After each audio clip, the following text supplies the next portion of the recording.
Um, I surprised myself at the time of Floyd's lynching and the violence thereafter.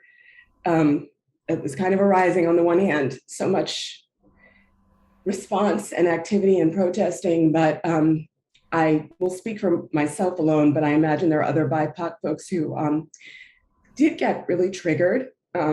Maybe for some of us, and for myself particularly, some past experiences arose that for a while made it important for me to turn to BIPOC teachers, specific and particularly Black teachers. And that was really important. And as time went on, I also went back to those who I always trusted all along. And you were among those people. So I felt like I could need that. And I could feel who the allies were, and you were one. And I did not have to close the door to those whom I'd already identified. So over the months, a lot of processing happened. And, I felt kind of expansive, but anytime there's a trial and I feel like I'm hanging over a precipice, and that my belief in the world depends to some extent on what's decided. And I try to separate myself. Well, I thought I'd get more words out without crying, but I thought I could separate myself from that, but that feels inhumane to those who have died. And it feels a little bit too much for me at the same time. So anyway, I'm trying to figure out where I am right now.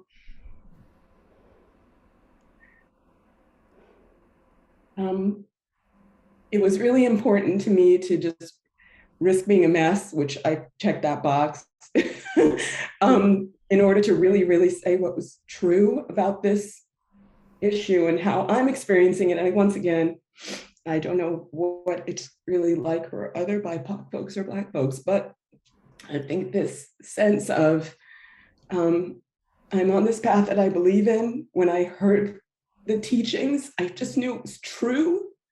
I knew that there was underneath everything this quality of humans, that if we could just live with our fear in ways that didn't destroy us and others, we might be able to create a world that we envision. But in these moments, I don't have the energy to hate people. It makes me think of Dr. King's quote about it's just too much of a burden to bear. But being disheartened, the pandemic has made me really take a step back from so many things. I'm still in that space as the world opens up, just determining where the safe space is. Yeah. And so this really it makes me want to keep my world pretty small. And I feel like this brings me to sort of living on the edge all the time, edge of worry, of fear of, there is really danger. It's not just my imagination. And yet that's an exhausting way to live. It adds to the sense of being disheartened.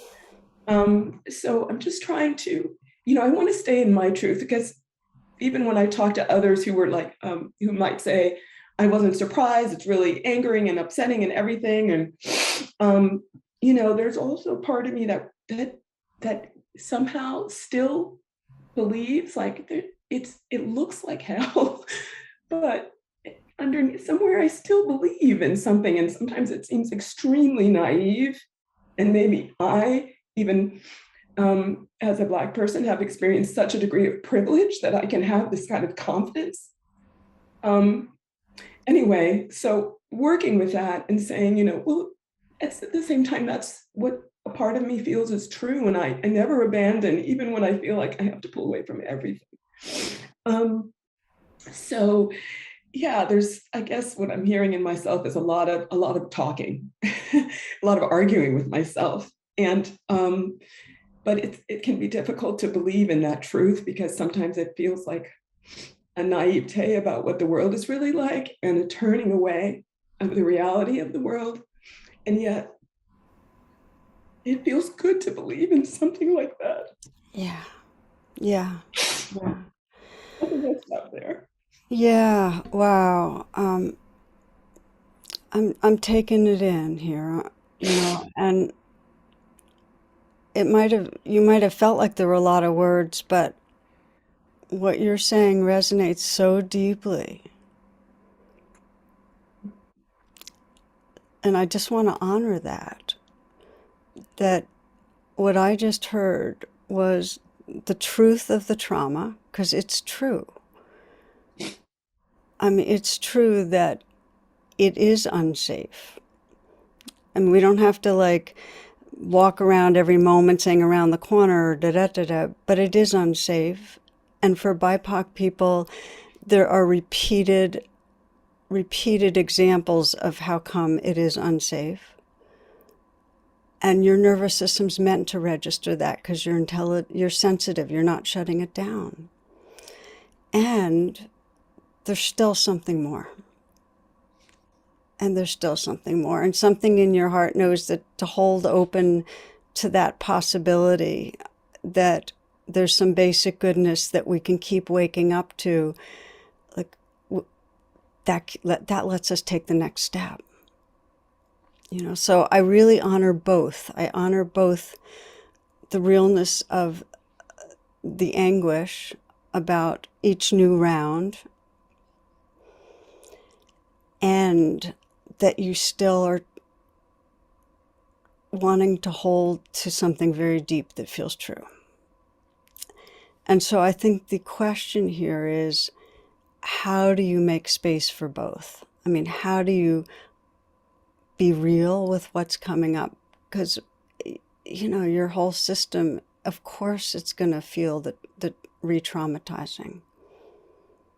Of course, So how to be with that, but still say, and even though humans are incredibly deluded and ignorant and carried away in some limbic reactivity over and over again, there is some loving in this universe that shines through every being that wants to wake up. There just is. So I want to ask you a few questions if I can. Is that okay? Yes, that's okay. Yeah. When you feel the trauma re-triggered, what helps you in having enough space for it so you don't get totally overwhelmed? What does help? Ooh, it's really it's hard sometimes. Sometimes I just have to kind of step back. I haven't even really been watching the news or anything, but then there's a feeling of oh, I'm choosing not to. Yeah. So when I do find myself kind of touching into it, sometimes I think of benefactors. I'll think of people that I think of as enlightened beings, and uh, I'll think of the idea of the beloved community and this sort of willingness to believe in what is possible, like Dr. King did. And it's hard sometimes because the part of me that maybe wants to protect, or that's talking, I don't know what that is, but Mm-hmm. is like arguing, like, okay, you can want that, but people have to be martyred for that. So, when I touch into that, it can be kind of tricky. But I'll feel some expansion, but it's almost like feels dangerous. That's where I want to spend a little time here. Yeah. That you have some really beautiful remembrances that are truth, and boy, they're beautiful. And there's still a place in you that says it's dangerous to go in that direction. That if you do, you're basically taking a risk. You're putting your guard down. You could get slammed in any moment because you're not watching out for physical safety, for the physical safety of people that matter to you. Is that right? Yeah, there's a piece of that. Yes. I mean, Okay. yeah. So I just want to take a few moments. If you don't mind, are you okay going inside and checking out a few things like we do sometimes? Yes. Yeah, I thought so. All right. So just take a moment and actually invite yourself here. Like say, okay, come right here. Just be here, breathe. For whatever else is going on, just kind of arrive as much as you can in your breath and in the moment.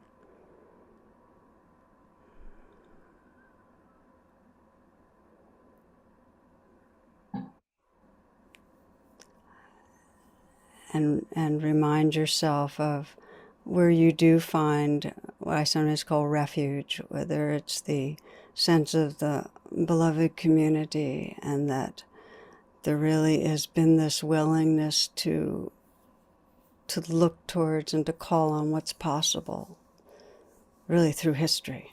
I mean, that's really what has carried people, and that there's a beauty and goodness in that you know. And then there's also, and this is really important to acknowledge, there's a part of you that says, be careful, that can be dangerous. You got to watch out. And I want you to just invite forward that part. Like let that voice be there.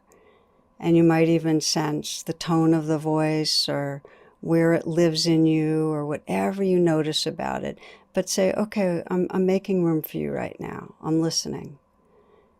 And just listen and feel and let that voice say what it most wants to say to you. Like what's dangerous? What can go wrong?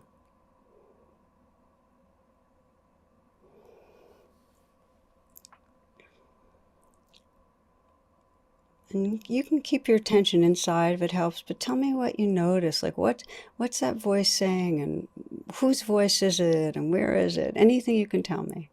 Um, I'm kind of surprised. It's really talking about being alone. Um, Mm. that Mm. sort of, um, when I think about the beloved community, um, there's a community, and there's this wanting to believe this, but I'm alone. I'm not in community.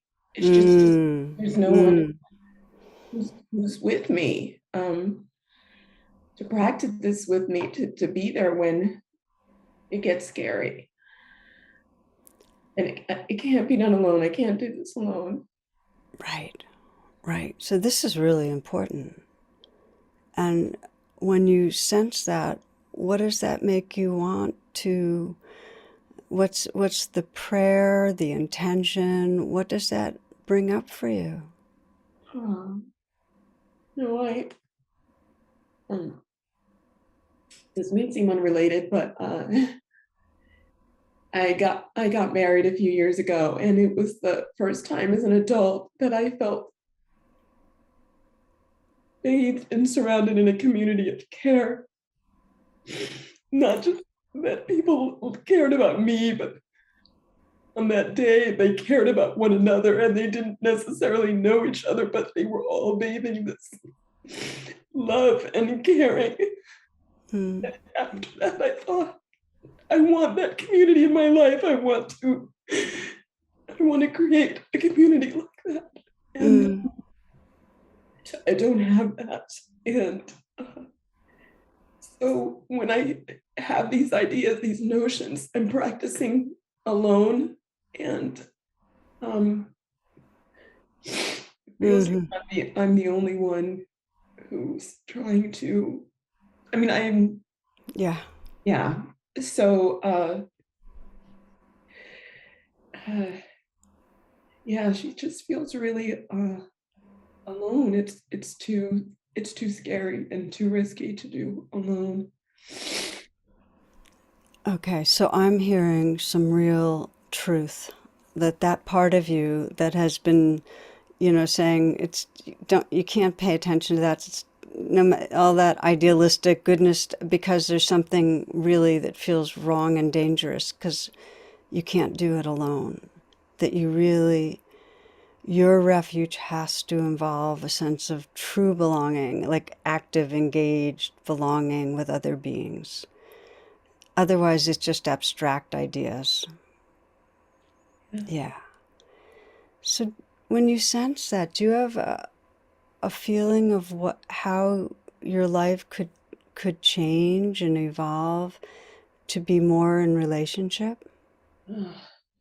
I know that's a really tough question. That's such an important question. Thank you for asking it, because my workspace isn't, I experience it as an unloving space, and I try to bring my heart into it, and people are like, whoa, what's that? And it's not even about anything to do with what we're talking about, but it's about, even in these more less risky, certainly not physically risky, but emotionally, like I go into these spaces trying to participate in creating something, and there's a lot of resistance.